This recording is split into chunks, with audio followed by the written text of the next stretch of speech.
So you'd like to know how to get started making mosaics? Well, you're in the right place. I'm Helen Miles and I'm here to teach you all the tips and tricks you need to make mosaics.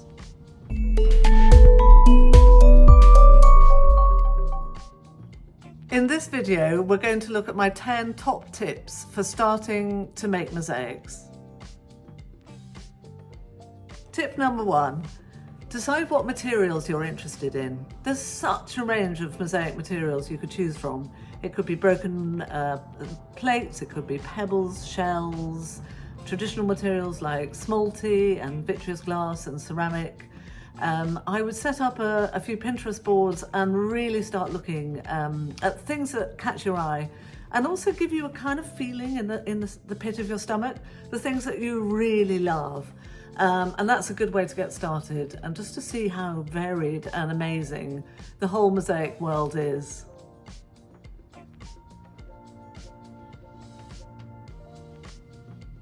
Tip number 2, find a place where you can work.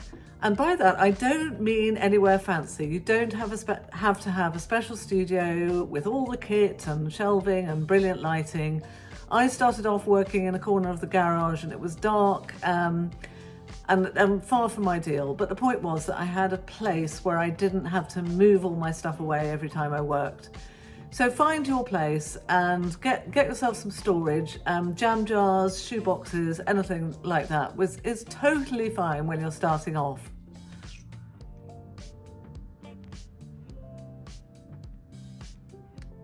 Tip number 3, get yourself some basic mosaic tools. And by that, I do mean basic. So if you start off with some mosaic side biters, you can get them in any hardware shop, and they will cut through ceramic and they'll cut through plates and they'll cut through some stone, it depends how thick it is. So they'll give you a really good idea of the process and whether you like those particular materials. And then if you're enjoying the process, then of course it would be a good idea to probably get yourself some wheeled cutters as well.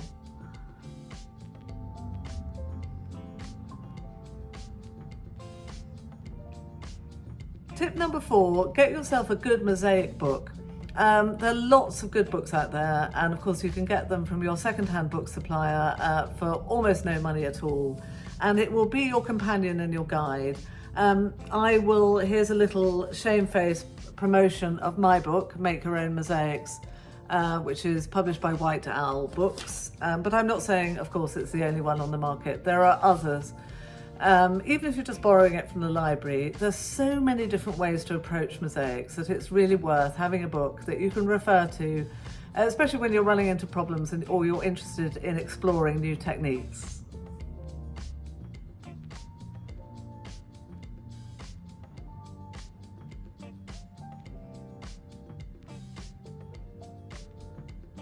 Tip number 5, plan your work. So before you start a mosaic, you need to think about the materials, which we've already discussed, but you also want to think about the substrate and the adhesives and where the mosaic's going to go.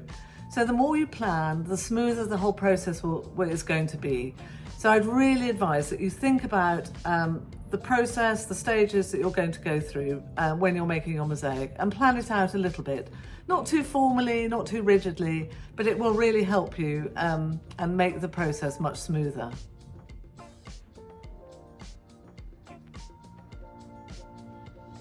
Tip number 6, think about the colours that you're going to be using in your mosaics. First of all, the colours that you're attracted to, of course, but also the tone within the colour. So one of the key things about mosaic is the contrast, whether it's in abstract mosaics or it's in representational ones. So it's important to think whether your colours are going to work together, whether the tones have enough contrast. So do think about that, and you can always put your phone on black and white in order to get a good sense of the colours and tones, or the tones within the colours, before you start laying things down permanently.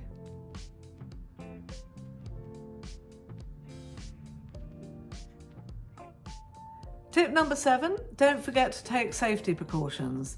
So if you're dealing with grout and tile adhesive, they are cement-based compounds and therefore When they're dry, they do produce quite a bit of dust, which is not good to get into your lungs. So I would recommend always wearing a mask. You also might need safety glasses if you're cutting materials which are likely to produce shards that are going to kind of leap around all over the place. And also, lots of people like to use gloves so you can just get yourself some marigold gloves, some rubber gloves for when you're mixing grout and tile adhesive.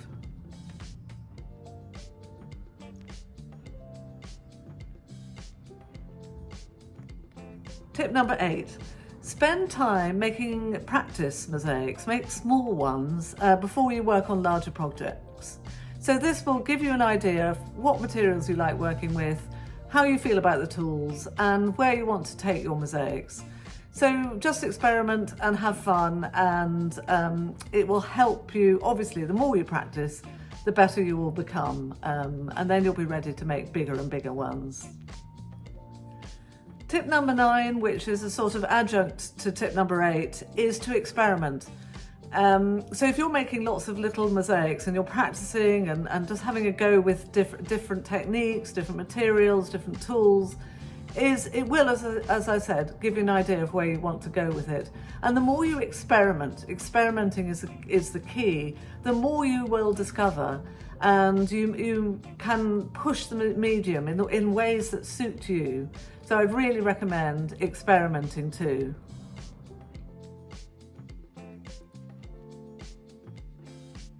Tip number 10, last but not least, this I think is the most important tip, which is why I've saved it for last, is to not want or expect your mosaics to be perfect.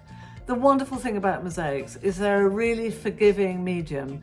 They're organic, they evolve and develop almost on their own accord. And so if you're aiming for perfection, if you're thinking about the exact placement and the absolute millimeter with which each piece has to be placed, then it will constrict and constrain the way you work. So I'd really recommend that you're free and open in your creativity. I hope you enjoyed this video and my top 10 tips for starting mosaics. If you like this video and you'd like to see more, then please subscribe below. Thank you.